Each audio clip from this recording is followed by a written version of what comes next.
دنیا میں کوئی ایسی جگہ نہیں جو خانہ کعبہ سے مقدس ہو۔ خانہ کعبہ مسلمانوں کا قبلہ ہے۔ خانہ کعبہ کا طواف مسلمان کرتے ہیں۔ آج میں آپ کو اسی خانہ کعبہ کے بارے میں 10 حیران کر دینے والے راز بتاؤں گا۔ جاننے کے لیے اس ویڈیو کو لاسٹ تک دیکھیں۔ ہمارے چینل کو ضرور سبسکرائب کریں تاکہ اس طرح کی معلومات آپ کو ملتی رہے، اور اس ویڈیو کو زیادہ سے زیادہ شیئر کریں تاکہ دوسروں تک معلومات پہنچے۔ نمبر 1، کعبہ کس نے بنایا؟ آج ہم جس کعبے کو دیکھتے ہیں وہ ہمیشہ سے ایسا نہیں تھا، بلکہ وقت وقت پر کعبہ کی تعمیر ہوتی رہی ہے۔ ہم میں سے اکثر لوگ یہ سمجھتے ہیں اور جانتے ہیں کہ کعبے کی سب سے پہلے تعمیر حضرت ابراہیم اور ان کے بیٹے حضرت اسماعیل نے کی، مگر ایسا نہیں ہے۔ روایت میں آتا ہے کہ سب سے پہلے خانہ کعبہ کی بنیاد حضرت جبرائیل نے رکھی تھی۔ پھر حضرت آدم علیہ السلام کے دنیا میں آنے کے بعد اللہ کے حکم سے آپ نے مختلف جگہوں سے پتھر جمع کر کے آپ نے کعبہ کی تعمیر کی۔ پھر ہزاروں سال بعد حضرت نوح علیہ السلام کے زمانے میں سیلاب آیا تو پوری دنیا تہس نہس ہو گئی، مگر کعبے کی نیب بچی رہی۔ تو حضرت ابراہیم نے اپنے بیٹے حضرت اسماعیل کے ساتھ مل کر اللہ کے حکم سے خانہ کعبہ کو تعمیر کیا۔ پھر نبی اکرم صلی اللہ علیہ وسلم کے زمانے میں ظہور نبوت سے پہلے اہل قریش نے خانہ کعبہ کی تعمیر کی۔ اس کے بعد جو تعمیر ہوئی وہ حضرت عبداللہ بن زبیر کے دور میں ہوئی۔ پھر آخری بار عبد الملک بن مروان کے حکم سے حجاج بن یوسف نے قریش کے بنائے ہوئے کعبے کو گرا کر اسی جگہ پھر سے خانہ کعبہ کو تعمیر کیا۔ آج جو ہم خانہ کعبہ کو دیکھ رہے ہیں وہ اسی وقت سے تعمیر ہے، اس کے بعد دوبارہ کبھی تعمیر نہیں ہوا۔ نمبر 2، کعبے کے اندر جانا۔ حضور صلی اللہ علیہ وسلم کے دور میں کعبے کا دروازہ ہمیشہ کھلا رہتا تھا اور اندر کوئی بھی آ جا سکتا تھا اور عبادت کر سکتا تھا۔ آج لوگوں کی زیادہ بھیڑ کی وجہ سے خانہ کعبہ کا دروازہ سال میں صرف 2 مرتبہ ہی کھلتا ہے، اور اس میں بھی اس کے اندر صرف وہی لوگ جا سکتے ہیں جس کو وہاں کی سرکار جانے کی اجازت دے۔ نمبر 3، کعبے میں کتنے دروازے اور کھڑکی ہیں؟ خانہ کعبہ میں پہلے 2 دروازے ہوا کرتے تھے، ایک سے داخل ہونے کے لیے اور دوسرے سے نکلنے کے لیے، اور ایک کھڑکی بھی ہوا کرتی تھی، مگر آج خانہ کعبہ میں صرف ایک ہی دروازہ رکھا گیا ہے، اور یہ دروازہ 1970 میں لگ بھگ 300 کلو سونے سے بنایا گیا تھا۔ اس سے پہلے یہ دروازہ چاندی کا ہوا کرتا تھا، اور پہلے جو کھڑکی تھی اس کو بھی ہٹا دیا گیا ہے۔ نمبر 4، حجر اسود۔ کیا آپ نے کبھی یہ سوچا ہے کہ حجر اسود ہمیشہ چاندی کے ہی کوچ میں کیوں رہتا ہے؟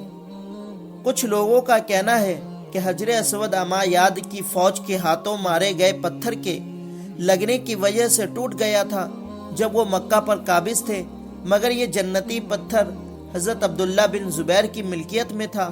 ان لوگوں کا یہ خیال تھا کہ حج مبارک ہمارے خدا کی توہین کرنے والی عبادت ہے۔ اپنی بات کو ثابت کرنے کے لیے ان لوگوں نے 10,000 حاجیوں کو مار کر آب زمزم میں پھینک دیا۔ اتنا ہی نہیں بلکہ حجر اسود کو وہاں سے اٹھا کر مشرق میں لے گئے، پھر وہاں سے کوفہ لے گئے اور اس کے عوض لوگوں سے پیسے وصول کرنے لگے۔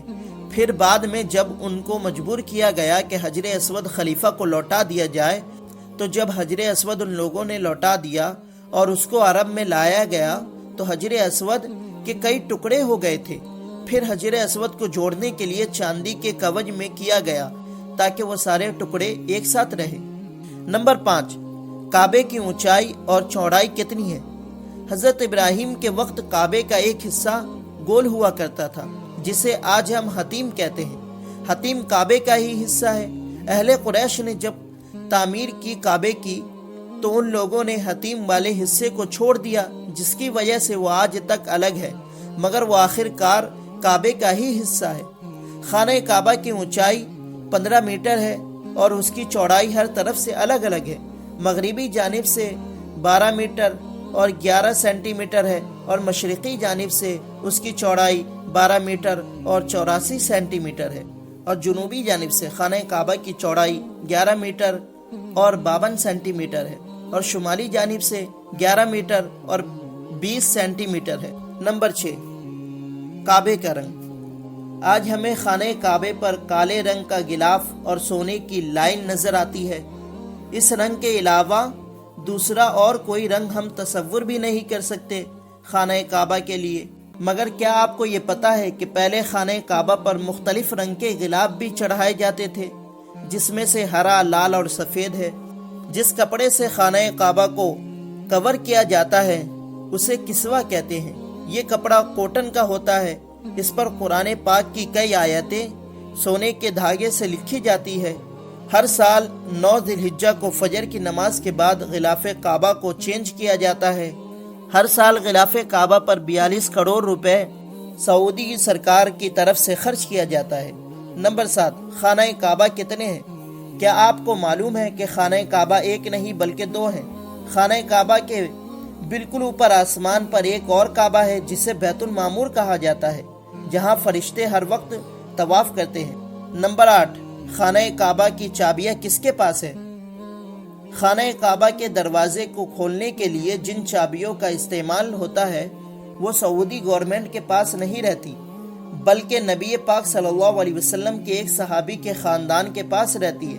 فتح مکہ کے بعد نبی اکرم صلی اللہ علیہ وسلم کو خانہ کعبہ کی چابی سونپی گئی تو آپ نے اپنے پاس رکھنے کے بجائے حضرت عثمان بن طلحہ کے ذمے کر دی۔ اس وقت سے آج تک خانہ کعبہ کی چابیاں عثمان بن طلحہ کے خاندان کے پاس رہتی ہے اور قیامت تک انہی کے پاس رہے گی۔ نمبر 9، کعبہ اندر سے کیسا ہے؟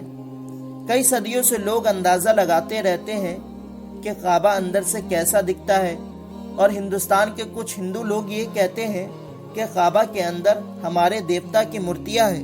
مگر جب کعبے کے اندر کی تصویر سوشل میڈیا پر ڈالی گئی تو سب نے دیکھا کہ کعبہ اندر سے کیسا دکھتا ہے، اور ان لوگوں کا وہم بھی دور ہو گیا کہ کعبہ کے اندر کوئی مورتی نہیں ہے۔